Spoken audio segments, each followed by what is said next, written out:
suçluydum ben. Şimdi sen haklı. Ben suçlu oldum. Ölmeye hazırım. Evladımın geleceği tehlikededir. Rakibi olan iki meleği imdiden alt etmiş olacağız. Elinden geleni yapasın. Olanların bütün müsebbibi benim. Bedeli neyse öderim.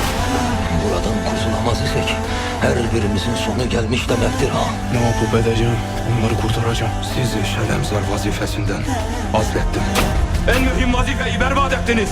Ne yapmışız berbat edecek? Her zorlukta vazifemizi bırakacaksak hepimiz bırakalım o vakit. Sen benimle nasıl konuşursun? Ben gideceğim Şelemzar'a. Sen ferman buyurursun. Biz de vazifeye atılırız. Sultanımsan melikine itimat edersin. Babamsan da oğluna.